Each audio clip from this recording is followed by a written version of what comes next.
The professor is in the office. Office hours are open. Mark Guthner is going to be joining us today on Open Interest, and we're going to talk about the economy, how different parties are seeing inflation in the years coming up, and interact with brokers today on Open Interest.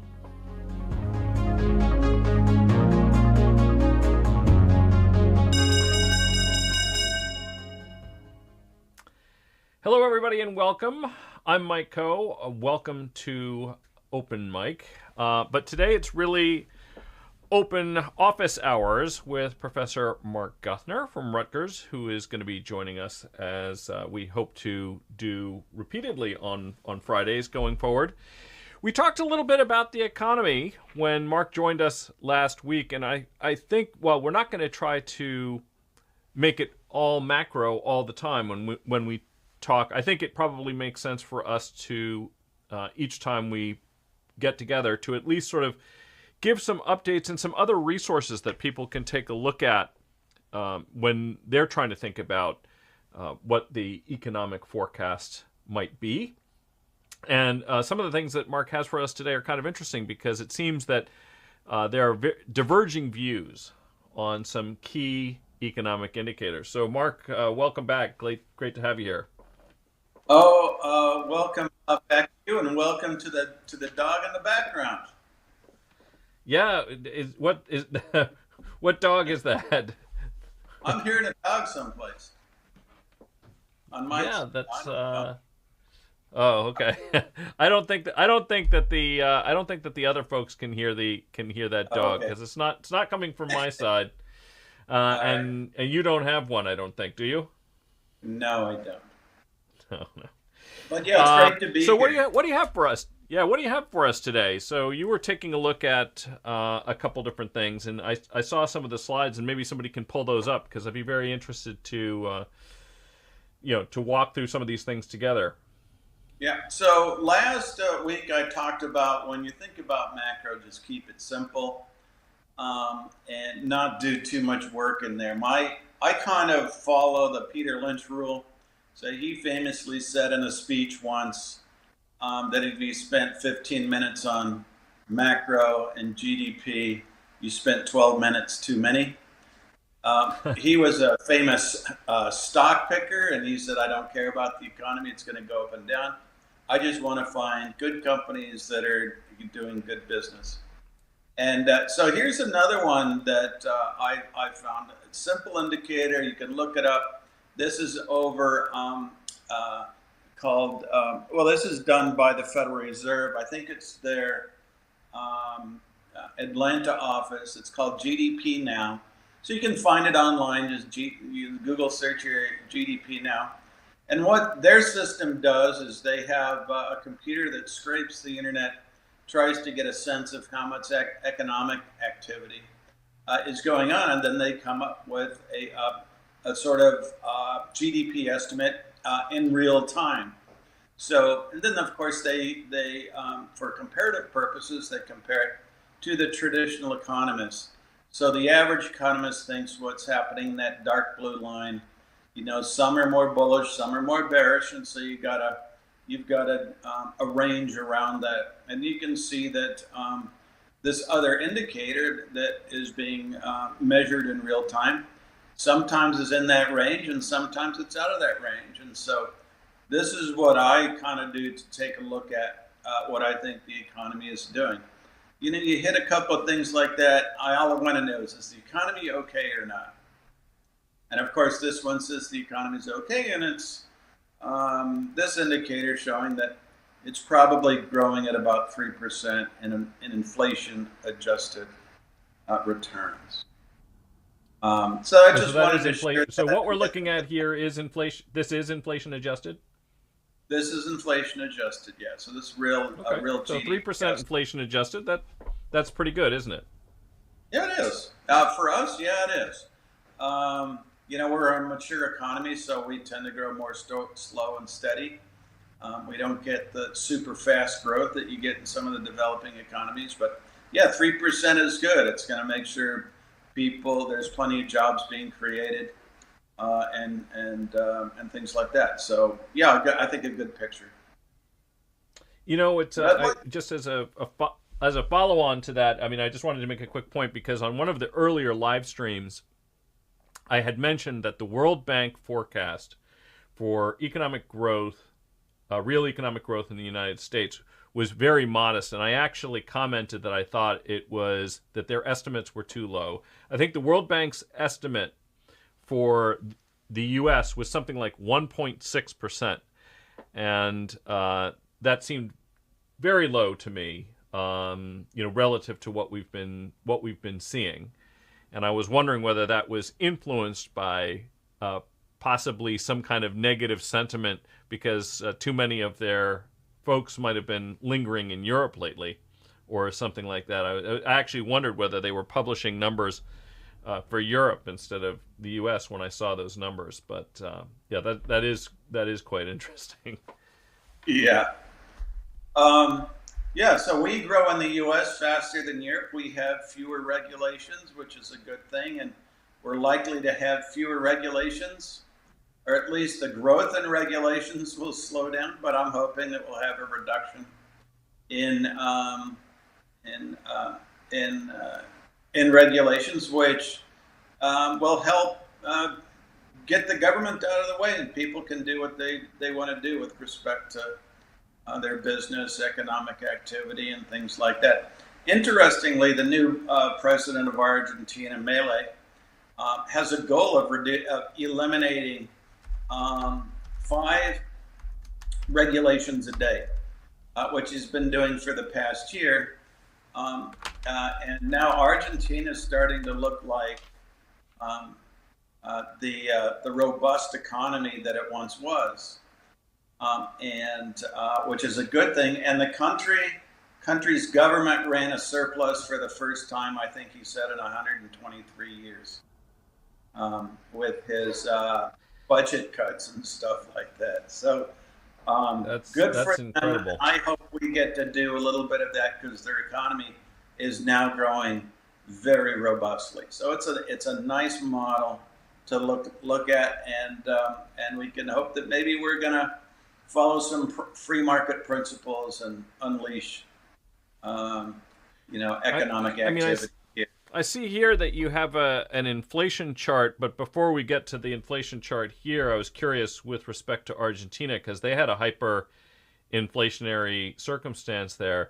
I would assume that some measure of fiscal control and balancing their budget, however, and I wonder how they're accounting for that because that just seems extraordinary to me. How is it possible that they could have balanced the budget? But I'm curious, has that also helped to bring inflation down in Argentina? Yeah, I think the reported number is, instead of those lofty double-digit numbers, it's more like 2, 3, 4, 5%.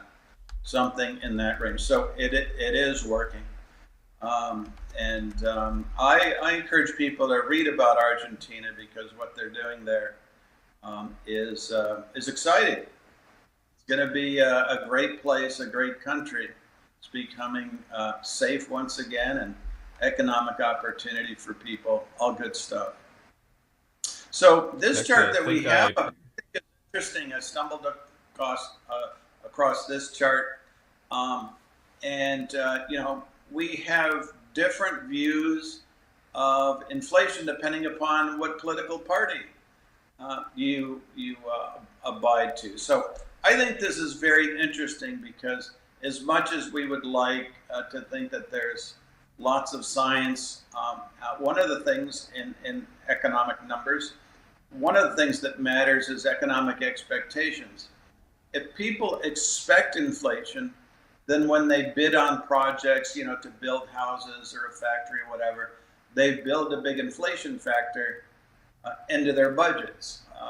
And if they expect inflation to be low, they do the opposite. What I think here is very interesting is Republicans think the inflation rate is going to come down a lot, and maybe get down to under 1 or 2% eventually. And and that's the red line, and we have the blue line, which is a similar survey. This is done by University of Michigan, by the way. And Democrats seem to think we're going to have a spike in inflation. So it's the way I guess people are thinking about the effect of the policies of this new administration. Is there? I would guess that this tells you there's a fair amount of subjectivity in people's expectations, just about the way they view the world. So I thought this was a very interesting chart, and the gold line in between are the independents, and naturally there's some they're kind of in between, and their number is actually a little bit more in line with what I am thinking, because I'm thinking that the inflation is going to have a 3 handle for a while, unless and until the budget deficits come way down. And so we'll wait and see to see what happens there.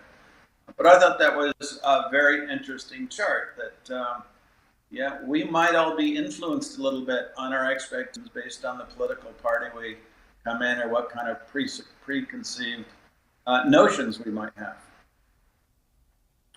So, so that's all I wanted to talk about on the macro. But there's a thing that comes up all the time in investing, and that is bubbles. You know, we had the bubble of the dot-com bubble, NASDAQ bubble in the late 1990s that peaked. And as we turn to the year 2000, we obviously had a real estate bubble into 2008. Most people forget we also had an oil bubble. Price of oil got up to about 140, 150 barrels a day. And people wonder when dollars they see a barrel. Yeah, you know, it's interesting, you know, that people are starting to say that Bitcoin is starting to maybe become a little bubblicious. But I stumbled across this chart here today, and this is a chart of Interactive Brokers. That, you know, they are an electronic trading firm. A lot of sophisticated investors use their platform. I use it. I think Mike uses it too. I do. And investment advisors often use it because they have some nice features around how advisors can keep track of all their customers. And I noticed here at this chart that the share price has almost gone straight up since 2024. When I see stuff like this, I always try to say to myself, well, why didn't I see that coming? You know, what's going on there? And I still don't know what's going on there. Why is there this sudden dive into this electronic trading platform? And we can see that it's really outperforming the S&P 500, because the black line at the bottom of the chart compares IBKR to the S&P 500. And you can see that number, or that chart, is rising quite aggressively as well. So the stock is massively outperforming the market, and so I'm wondering why. And I thought I would put Mike on the spot and ask him a little, and maybe we'd discuss how people might want to trade a bubble. You know, a bubble stock, as like people try to trade GameStop to their demise, I would say, for most people. And in the next chart, I do show that the same thing, but I'm using a log scale here instead of a straight scale.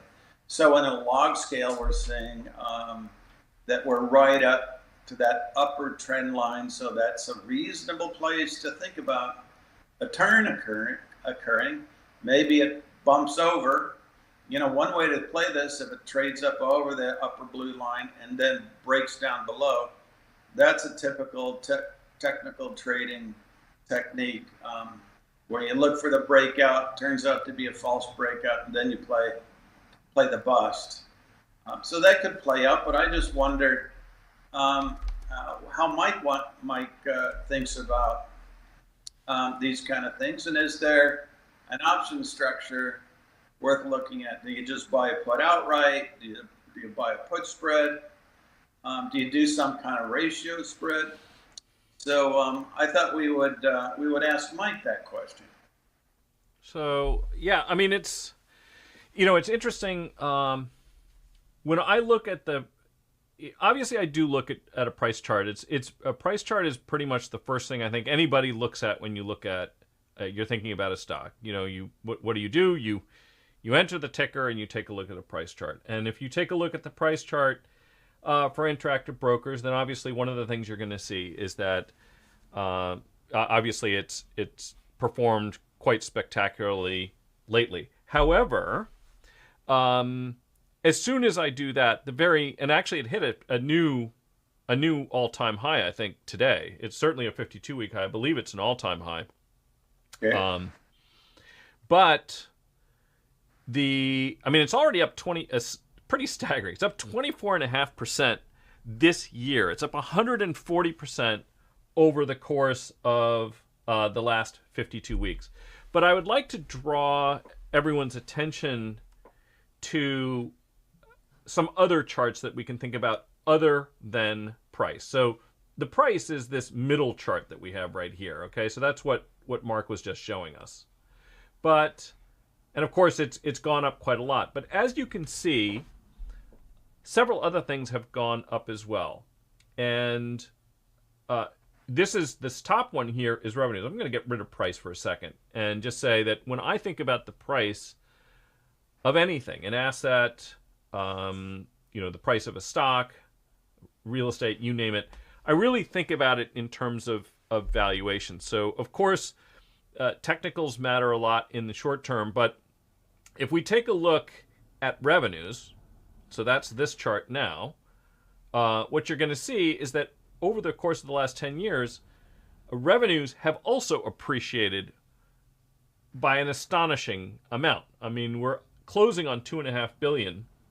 And if you just go back to, the tail end of the third quarter of 2021, that was about $500 million, right? So revenues are up 5-fold in that time frame. Earnings, 50 cents a share, $2 a share. So earnings are up 4-fold since late 2021. So when you put these things together with that price chart that Mark was showing, we can start taking a look at some valuation multiples and saying, okay, how much of this is due to the company's organic growth and how much of this is actually due to multiple expansion. Multiple expansion always worries me more than price increases, because that speaks to the exuberance of investors, because how much are they betting on the company's performance, what it has demonstrated it can do, and how much are they betting on what it might do at some point in the future, and how realistic is that? So on this score, and I'm going to just draw some additional lines in here so we can think about this, one of the things we are seeing is that it's true that the valuation has gone up a little bit. Let's take a look at it first on a price to forward earnings basis. So I'm just going to go back here and draw a line to where we are right now. Okay. And what we can see is that on a price to forward earnings basis, investors are about as optimistic as they have been in quite a while. You have to go all the way back to mid 2018 to see a period when at least priced to forward earnings, Interactive Brokers was valued more richly than it is right now. And on a price, and we're going to look at this on a price to sales basis also, gets us, this is about as rich as it has been on a price to sales basis ever. So just to quickly, not to drill into this too much, but one of the reasons I like to look at price to sales as well as price to forward earnings is because one of the questions we always have to ask ourselves in a growing business is, as the business grows, does its ability to improve its margins also get better? And we would imagine that, in fact, in many cases, that should be true, right? So as a business is growing initially, first of all, they might be investing a lot. They're not looking for necessarily maximizing their efficiency, maximizing their margins. They might be focusing principally on growth. And then as companies mature or as they succeed, the benefits of scale start rolling in, things like that. And as I look at it, I would say that's kind of what we're seeing a little bit priced in here, because it's as rich as it has ever been on a price to sales basis, but it is not as rich as it has ever been on a price to earnings basis. What does that tell you? It is telling you that the street's expectation of their profit margins relative to sales is greater now than it was in the past, right? So the expectation of how much the company can earn in profits off of every dollar in revenue is a little bit better than it has been in the past. The flip side of that, though, is that what you have is an alignment of superlatives priced into it. That is to say, you're ambitious as you have ever been on a price to sales basis, and the only reason you're not as ambitious as you have ever been on a price to earnings basis is because you're expecting the company to have as good or better margins than it has historically. And that isn't, that's not necessarily incorrect, which is to say that if you are basically optimistic on every possible metric, you're giving yourself very little buffer to the downside if they don't happen to execute. Interactive Brokers is executing quite well because they are leveraged to, as Mark pointed out, registered investment advisors, because it's relatively easy to be an individual self-directed investor on their platform with somewhat institutional-like tools at your fingertips. It is very easy to start a registered investment advisor business and take on accounts. They make it quite seamless. And Interactive Brokers, because they touch on so many different markets, they have access to almost every market around the world. It's commonly used as, or at least it was, certainly we used it as a backup. When I was at Cantor, for example, we had all of our own pipes into the domestic exchanges. We had our own algorithms, but we also had Interactive Brokers on many of the traders' desks. This is the executing traders' desks. And the reason for this was because they were generally quite robust. They had access to most markets. And if anything on our side broke, we could use Interactive Brokers as a backup. So if any of our own connections, exchange connections, fixed connections, whatever, anything that, and that's a little inside baseball, FIX is just an acronym, stands for Financial Information Exchange Protocol. It was a protocol that was developed by institutions so that their computers could essentially speak to each other when they were trying to trade. When those things fail and you can't connect to the exchanges, if you're an institutional firm, you cannot afford to have no connection to the market. So you always have to have a backup.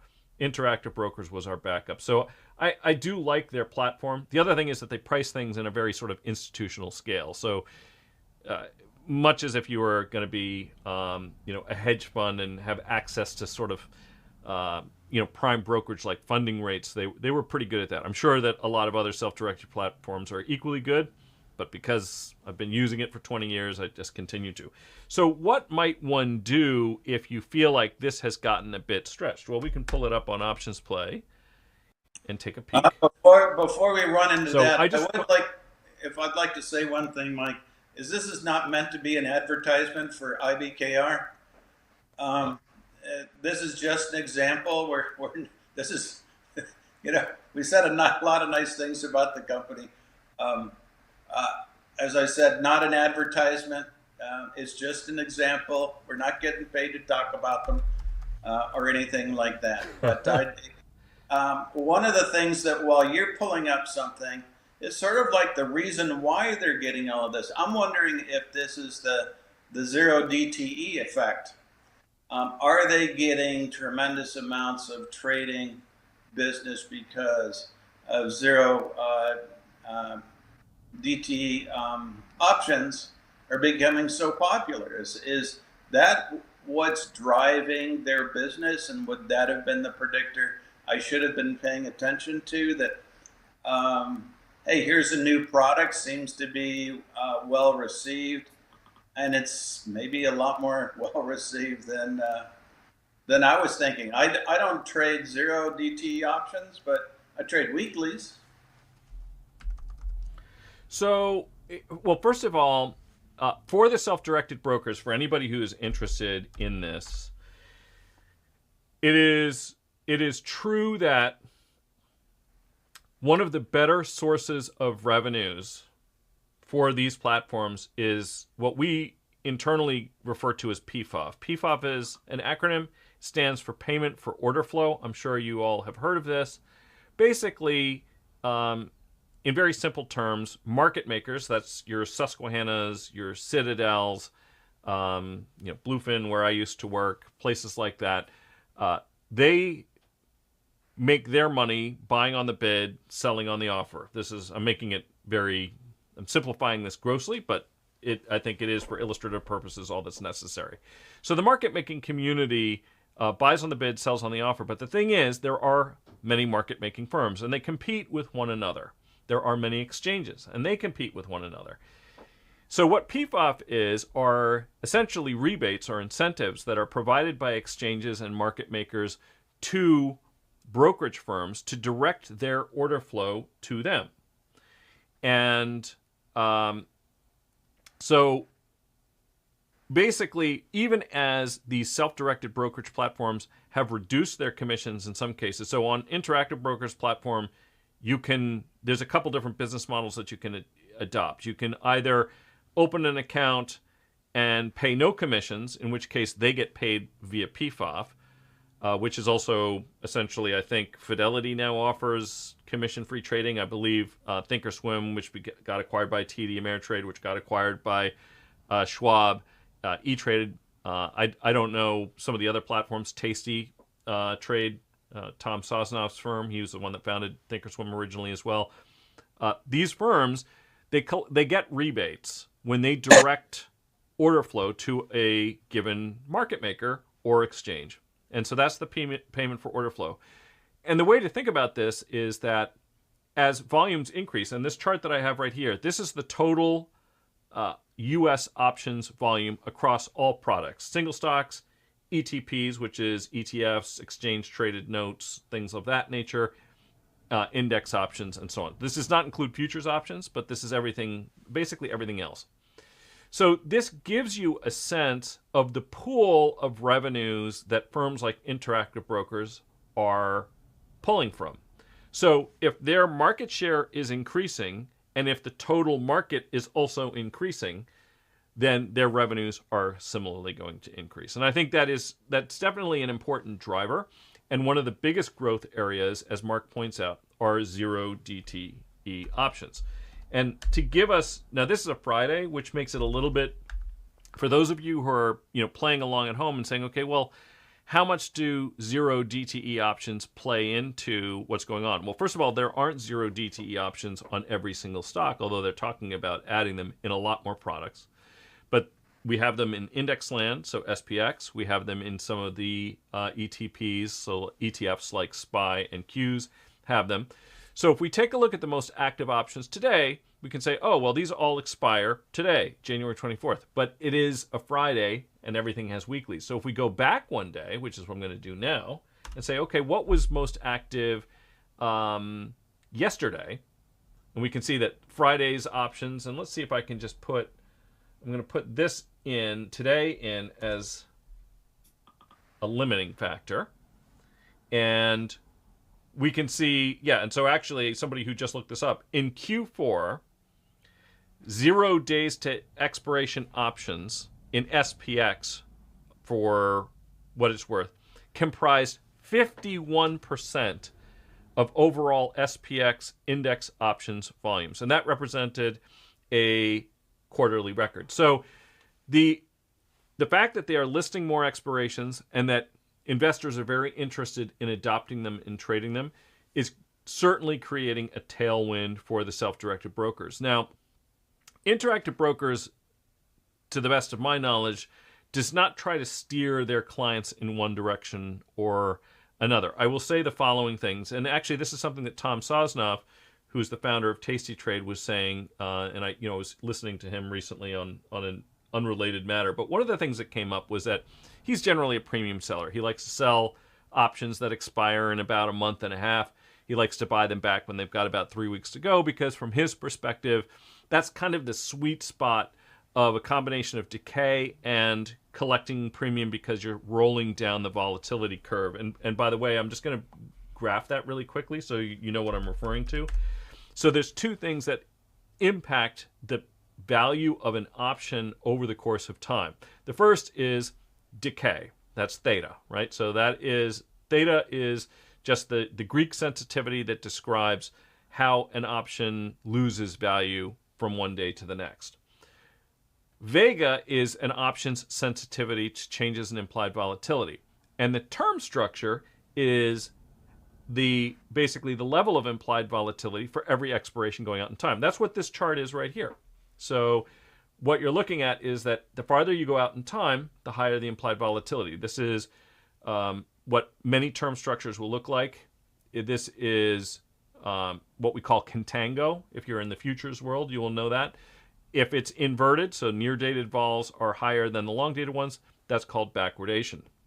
Well, as time passes, if I buy an option, say where this little hand on the screen is right now, of course that option is going to decline in value by theta. That's how much it decays. But it's also going to decline in value because as time passes, it's a shorter and shorter dated option. And assuming that the term structure is normally shaped, such that near-dated vols are lower than the longer-dated ones, the theta is understating how much the value of that option will decline.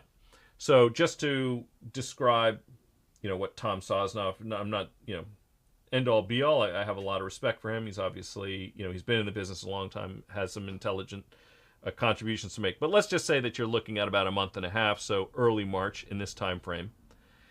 And then you're going to get out when it's in, the 3-week time frame.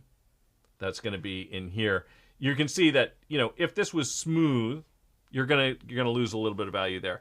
So the short version is that one of the things that has propelled revenues is the advent of new products, the fact that volumes have gone up. However, it looks like their revenues have increased faster than options volumes have risen.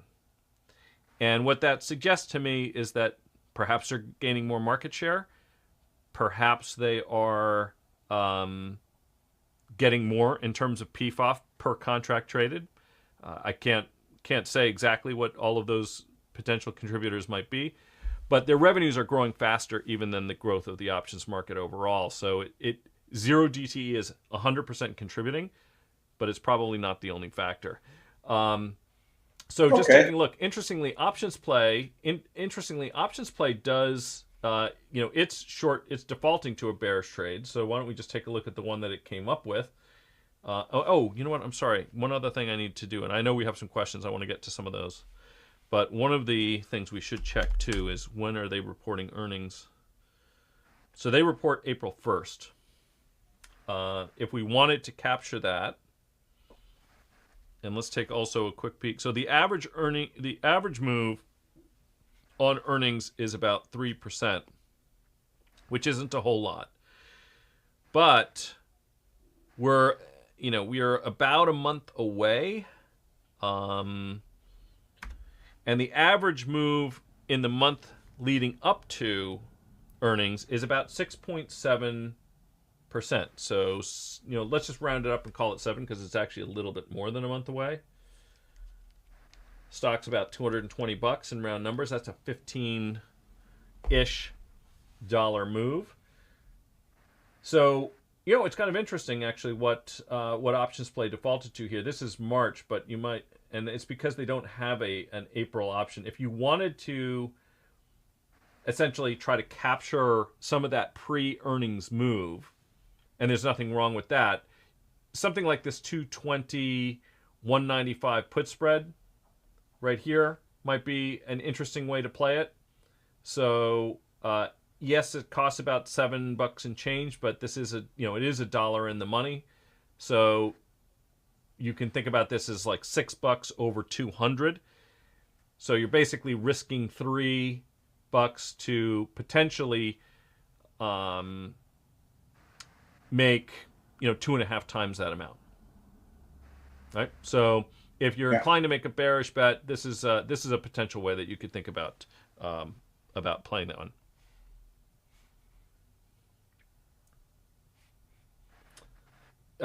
Down here, yeah, so, yeah. Somebody else can, yeah. So if you look down here, and for those of you who have options play, you can just take a look. But it's right down here. You can see that it's a bearish counter trend. It basically is providing the reason. So it seems that at least some technical indicators, Mark, are in support of your thoughts that it is a little bit overextended. So just to recap the whole thing, stock has had a heck of a big run. It is at the upper end of its valuation range on a price to sales, price to earnings, all of that. And one final point is that I just want to put this in here too before we get on to some questions, which is that it has had some really stellar growth, as I pointed out, but the consensus is not for the growth at the top line, at least, to continue at the same pace that it has done. Not bad. Remember, what are the things that I'm looking for me to sort of think about a company as a growth business? I want to see the top line growing faster than the economy. We talked about the economy at the start. 3%. It's growing at about 6% on the top line, or at least that's the street's consensus estimate. And you want to see earnings growing faster than the S&P more generally. 6.5. This one's got 9. So it is doing that, but the valuation has gotten a little bit extended. Okay. So let's move on to some questions. Eileen, I didn't know about Nance before your acronym. Nancy seems to have a lot of calls in Tempus AI. Healthcare plus AI makes sense, but Tem is losing tons of money. Have you guys looked at this one? So, Mark, because I don't think you were on the last live stream, we talked a little bit about my 2025 acronym. So every year on CNBC, they have an acronym. And my acronym for 2024 was BRAVE, Bitcoin, RMBS, AU for Anglo Ashanti, Gold, Value, and Emerging Markets. And this year it's Rising, RSP, Equal Weight S&P, I for Bitcoin, ETF, IBIT, S for, it's a REIT, ETF, I for India, N for Nance, which is Nance. If you don't know, Mark, are you familiar with Nance? Yeah, is that Nancy Pelosi's tracker? That's right. It's the Nancy Pelosi. It's really the Democrats in Congress ETF tracker. And so what Eileen has done when she went and looked to see what it was that Nancy Pelosi currently owns, because actually they just, she had an updated filing that just came out a couple of days ago. And the stock that she's talking about now is this one, which is an AI business. Apparently, she has a bunch of calls on this. So it's interesting because Nancy is not just a very successful investor. Nancy and her husband are very big options traders. If you take a look at their filings, it seems like half or sometimes more of their positions are in options. And they trade good clips of them too. We're talking about 50, 100 contracts at a clip. Okay. So Eileen's saying she didn't look at the filing, but she saw an article about her husband's trades. Yeah. So actually on Unusual Whales, I think you can get this most recent update. So here's a description of Tempus AI, because this is not a company that I personally have followed. Mark, have you followed this company at all? I don't know this company now at all. Yeah. What do they do? So, what do they make? So this is just a quick description. You can get this from Hoover's or whomever. But it's an AI company that is focusing on the healthcare industry. So they have apparently, and you can see, I'm just reading this here, Tempus AI's novel approach of marrying genomic testing data and analytics has driven a wide swath of clinicians and biopharma companies into its ecosystem. So they are an AI company that is focusing on the healthcare industry and genomics specifically. Now, just taking a look at some of the fundamentals here. This kind of goes to Eileen's point. This is not a profitable business, does not have positive free cash flow, doesn't even have that much of an operating history. But the consensus is that this thing's going to have pretty explosive top line growth, and you can kind of see this baked into the cake because right now, and let's see, when do they actually report? So we're going to find out what their full year 2024 revenues are in about a month, because they're going to report earnings on the 27th. This thing is trading on a trailing basis, so we'll round it and call it 700 million. But it's trading a substantial multiple of sales, and you can't really give it an earnings multiple because it doesn't have any. So this is really just a speculative long. I would be a fool, I have to say, to try to bet against Pelosi. So I'm not going to do that. I don't know much about this business. Yeah. What's that? I was going to say, this is the kind of company the government likes to invest in.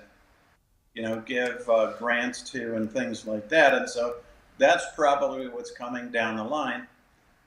They know it's going to end up in the budget, or they're going to try to put it some spending into the budget, because this sounds like one of those research things that maybe helps companies find cures for diseases, or a platform that, can do that. And like I said, this is the kind of thing that the government likes to invest in. So what they've done in the past doesn't really matter. If a multi-billion-dollar contract is coming down the pike, the stock, and then the stock is going to go higher. Yeah, I mean, that's one possibility. Another possibility, of course, is that there could be legislation pending, which, depending upon its outcome, is going to be supportive or not for their business. Right. So there's a lot of, the federal government touches healthcare spending in many, many ways. So as Mark pointed out, they invest in this, they regulate this, they obviously spend a lot on healthcare spending, so they can, what is supported by, for example, by Medicare and Medicaid. What kind of tests are supported. So there's a lot of potential ways in which a business like this could be touched by government policy, government spending, legislative action, and other regulatory functions from the government. And it is possible that there's some of that pending right now behind closed doors that we don't know about, that regulators do know about. So if the thesis is that you expect that there's going to be something coming down the pike from Washington that could influence the company positively, then we aren't really the people to ask. Nancy Pelosi would be. And since she's not telling, the best we can do is see, do they put their money there? And so, look, she's outperformed the S&P considerably, year in and year out. They have quite a remarkable track record. And so I'm not going to, I don't know the company. I can't recommend it based on fundamentals that I can see, but I would never bet against her. So I apologize if I can't offer more than that, but that's kind of the best I can do. Sometimes I don't have an insight into everything, and I think Mark would agree he probably doesn't either. Okay, so Steve B, I want to make a short-term bet against Tesla off the AI drama headlines. Is Tesla Q 2x short call spread a good way to do that? So first things first, Mark, I'll kick that over to you. Number one, how do you feel about shorting Tesla? How do you feel about using levered inverse ETFs to do that? And further, how do you feel about using a levered inverse call spread, which I will pull up while you talk about it, and then I'll add my thoughts. So go ahead. So I think Tesla now has headwinds in front of it. The enthusiasm, let's say, around electric vehicles is becoming more tempered, widespread. So Tesla's unit volumes are not growing anymore. So they're selling lots of cars, but they're not getting growth in that. I think what people and the Ron Barons of the world are waiting for is for when they get their autonomous driving working, because that's going to open up a business that's going to compete with Uber, for example. So, and all taxis, that there could be driverless cars running around all our big cities, which would be a boon for the company, a huge boom. And I think that's what people are hoping for. I still think that's a little ways off. So I think that I'm not looking for Tesla to crash, but I wouldn't see it, be surprised to see it, fall back 20%. It recently traded at all-time highs, as I recall. For it to back off that a little bit while people try to figure out what's going on would not surprise me. But I wouldn't bet on a crash. That said, I'm not a fan of these levered ETFs. A levered ETF is really a synthetic call option, so they decay rapidly in price, and I think people don't appreciate the rate at which these things decline Or a in levered price. put option in this case, because it's the inverse. Yeah. So, that I'm not excited about using those. I would use just a straight up. I would do my spreads on Tesla. What does it say the implied volatility of Tesla is? Well, I'm going to guess it's around 55 ish. So right now, depending on how far out you go, right? So are we going to look to try to capture earnings? Are we not? So right now, so the white line here is 3-month implied volatility. It is about 57. So your guess was quite a good one for a 3-month vol. 1-month vol is a little bit higher. It's about 63. They're going to be reporting earnings on the 29th, which is next week. And actually, I'm going to be talking about that a little bit on Fast Money. So that's one of the reasons you see that the shorter dated implied volatilities are higher. What is interesting about Tesla is that considering the close alignment that Elon Musk has with Trump, some of the immediate executive orders that Trump has given since he took office are taking aim at the Biden administration's efforts that really promoted the transition to EVs. So it's interesting that Elon is supporting somebody who, some of the very first things he did after he got into office was, notably he exited the Paris Climate Accords, which he had done actually the last time he was in office. Yeah. But some of the other things that he's taking aim at are any and all kinds of mandates that are really trying to accelerate the transition to EVs. And then, of course, he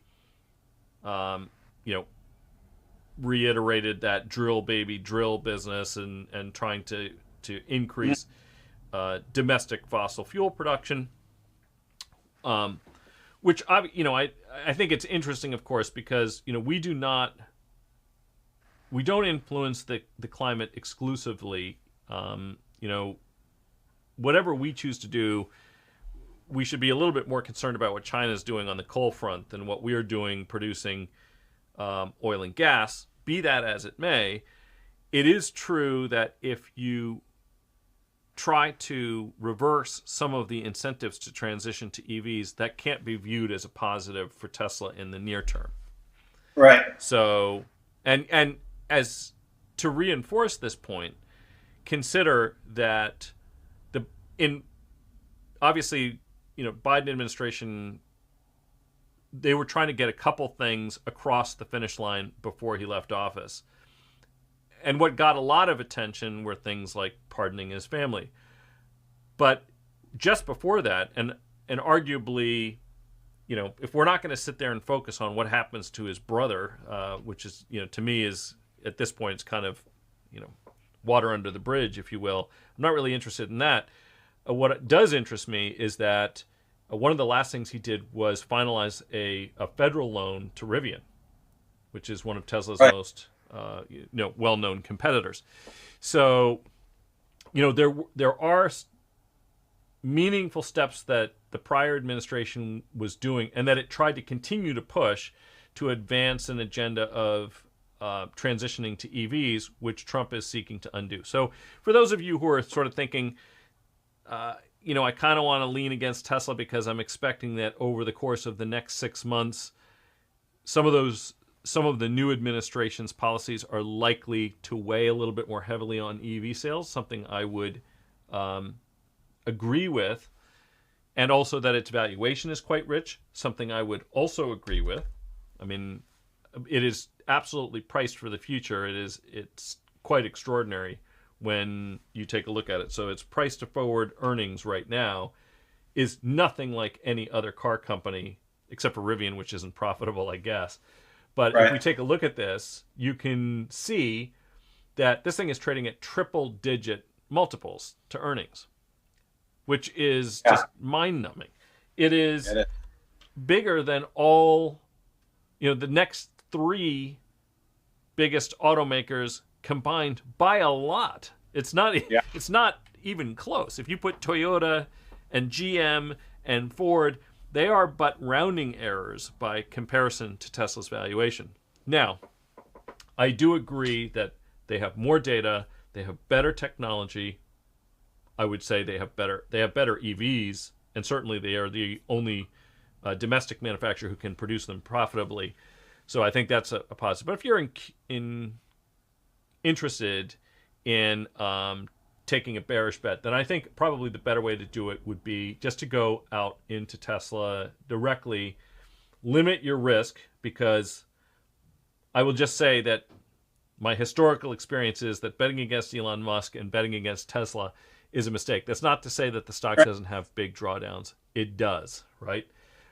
So my thinking is that the best way to play it would be through the use of something like, put spreads on Tesla. And to Mark's point on these levered ETFs, because they have embedded optionality, they have embedded decay. And if an ETF has embedded decay and you're buying call spreads on that ETF, then the stock is naturally moving away from your chosen direction. So if it's an inverse levered ETF, if you believe that the underlying is going to fall, then you're believing that the levered inverse ETF is going to rise. But because it's sort of paying away that decay, it may not go up as much as you want. And you're essentially paying decay because you're buying options, and you're paying decay because it's embedded into the ETF. So it's not to say that it's really really flawed product. I just want to say that it's less transparent in its cost to you. So I would probably favor something like this, where you just go out to, March or a little bit beyond and buy some put spread. Now, this thing tends to really move around, so this is not a case where I would probably buy an in the money option. Instead, I would probably just try to get something that was out of the money and give myself a payoff that was, at least 2 to 1-ish in that neighborhood. So this one is $85, 30 on 85. It's almost there. Let's see, like a 400, 300. What are we getting? Might have to go a little further out of the money. So yeah, I would look for something where you can get at least a 2 to 1 payoff. It looks like a 390, 300. So max, here you're getting it. So in April, 390, 300 has a better than 2 to 1 payoff to the downside. But, you're betting against Elon Musk, and he's got the ear of the president, so who knows? So leave it at that. Okay. I hope that helps you, but yeah. Okay.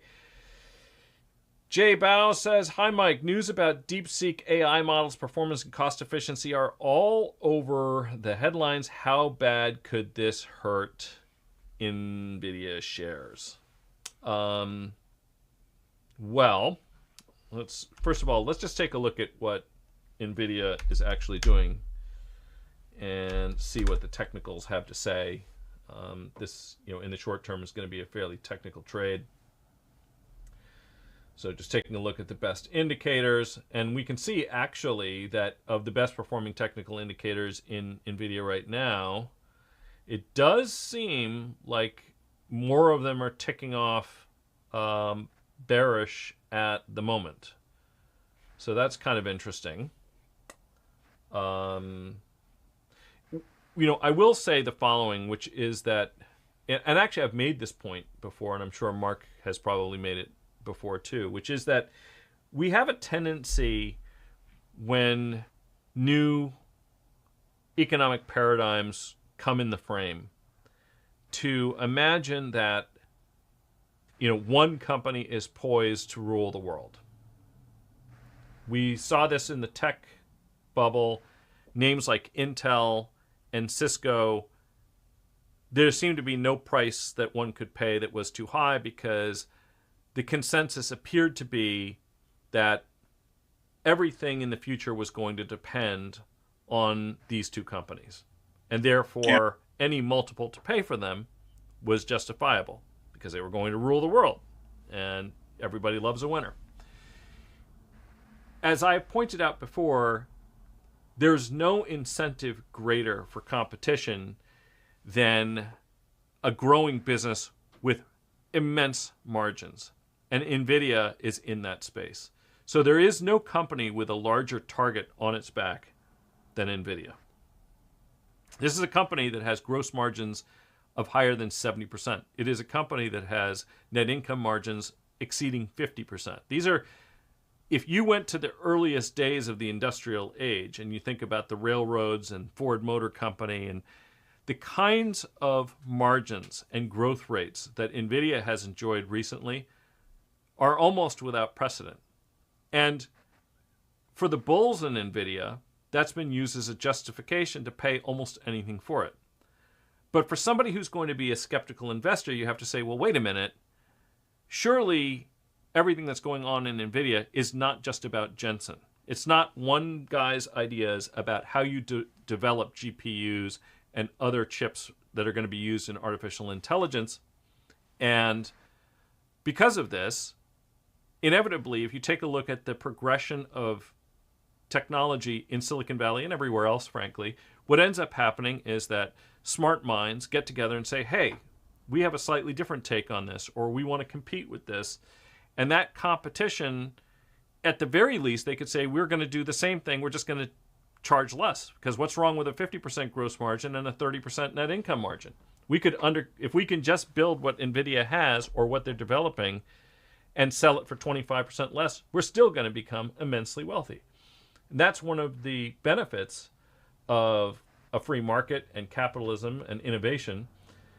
It is one of the detriments, though, to the bull case for NVIDIA. So I will just offer that as a general statement. I don't know enough about the technology that DeepSeek's AI models and performance and cost efficiency are doing. I will say that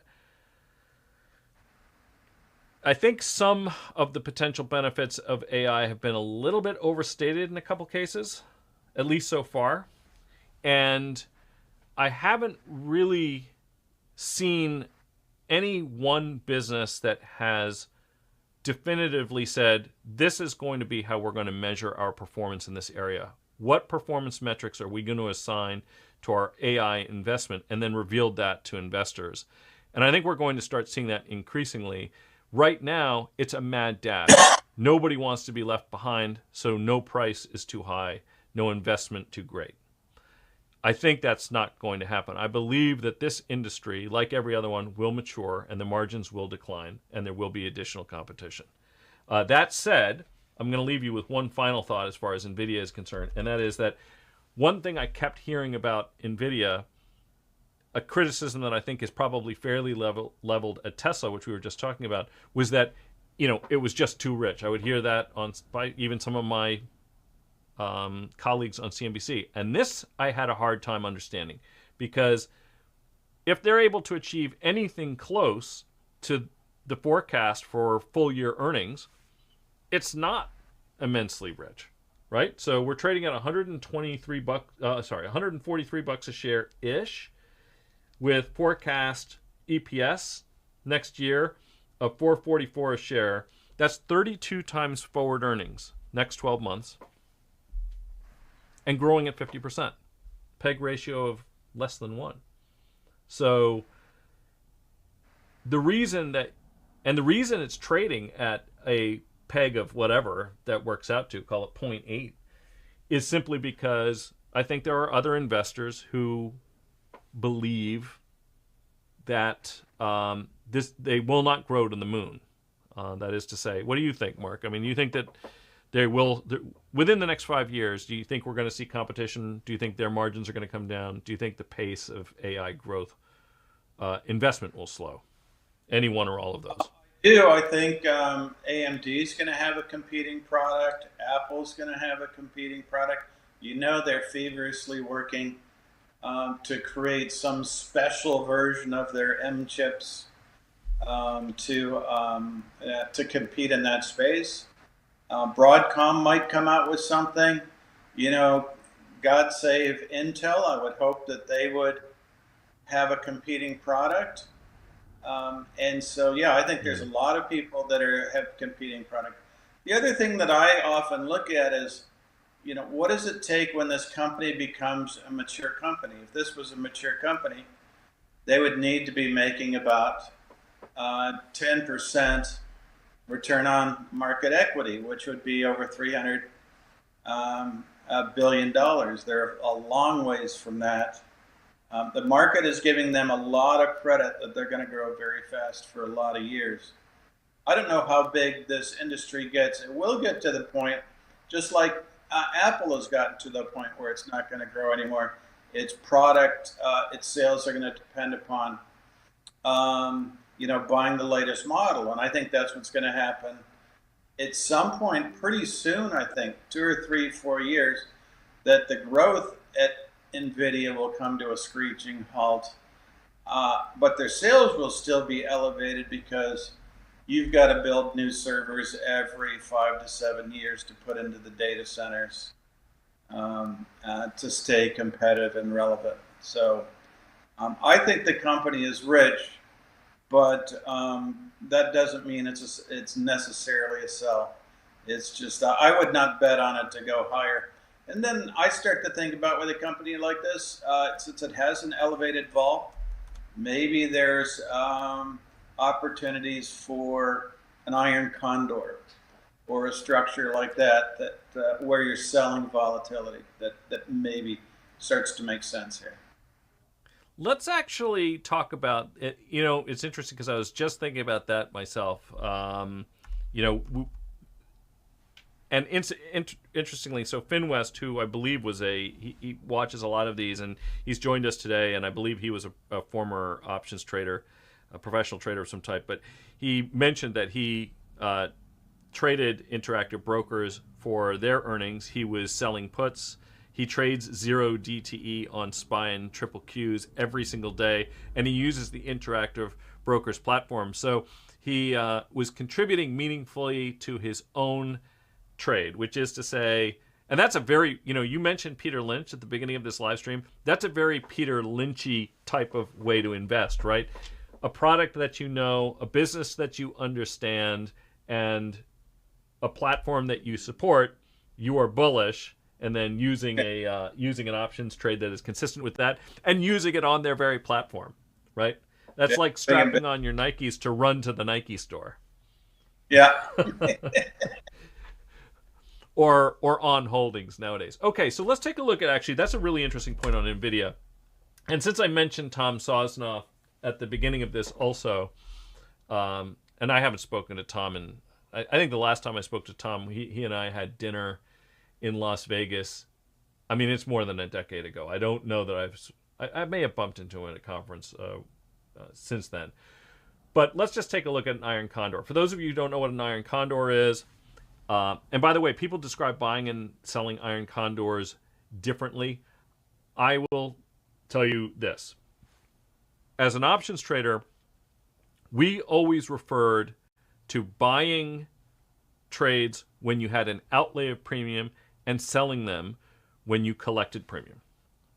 So this is where things get confusing, because a call condor or a put condor and an iron condor, a long iron condor has the same P&L shape as a short call or put condor, and it only has to do with the outlay of premium. So when I say short iron condor, I'm talking about selling a downside put spread and selling an upside call spread. We're going to look at that right now in NVIDIA. So let's, and actually, if you happen to be using options play, and like I said, different, I'm trying to remember, I was reading an options book several years ago, and they described a short iron condor or a short long condor differently, and I found that very interesting. But so this is and this is really too tight. We would not do this. So how would you go about constructing a short condor? This is probably a little bit too far out. Let's pick something a little shorter. We'll choose the May 7th weeklies. What's the first thing I'm going to do? I'm going to actually go into this other pane first over here. And I'm just going to see what the implied move for... did I say May? I meant March 7th. Yeah, March 7th. So what I'm going to do here is we're going to just take it, and I don't think I've ever walked through one of these things before. So first thing I'm going to do is take a look at the implied move. Implied move, there's two ways to think about this.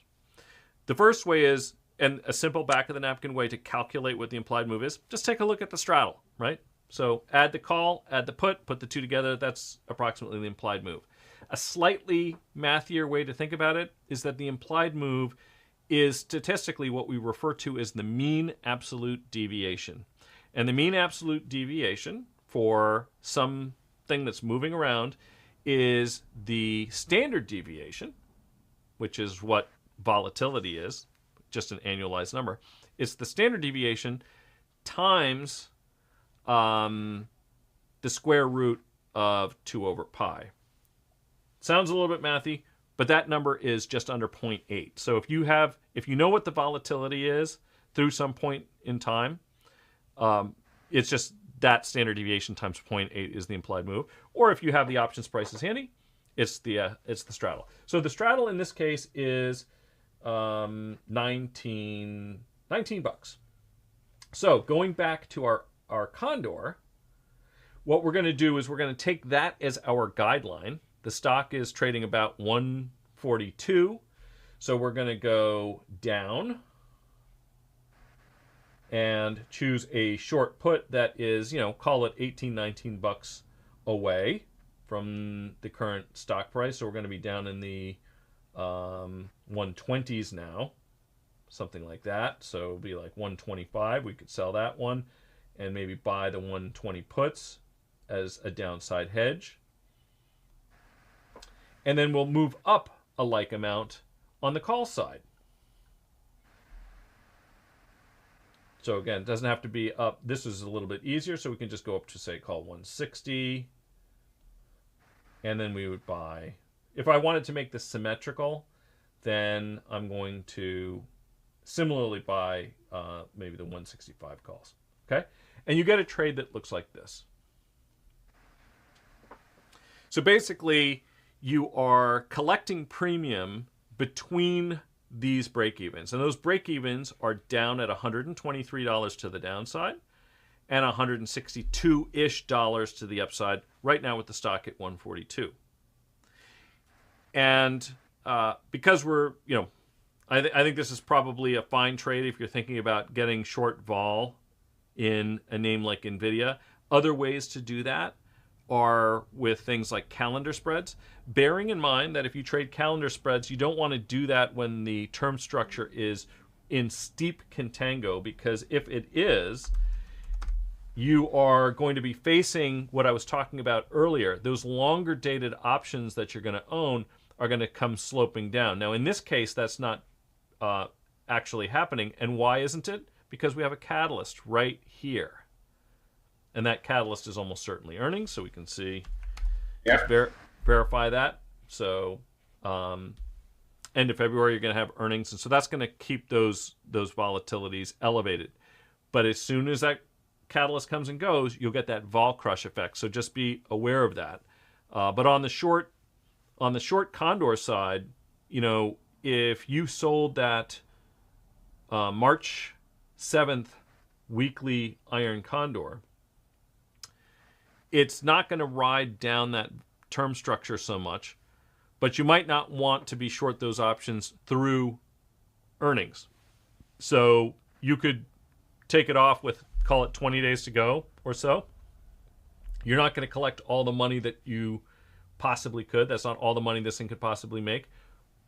But you're also not going to have the risk associated with being short options going through a catalyst like earnings. And to give you some perspective, we can see here, this is, you know, what the stock has done the day that they've reported recently. So sometimes it doesn't move that much. The last couple earnings, down 6.4%, up 50 basis points. That's not really anything.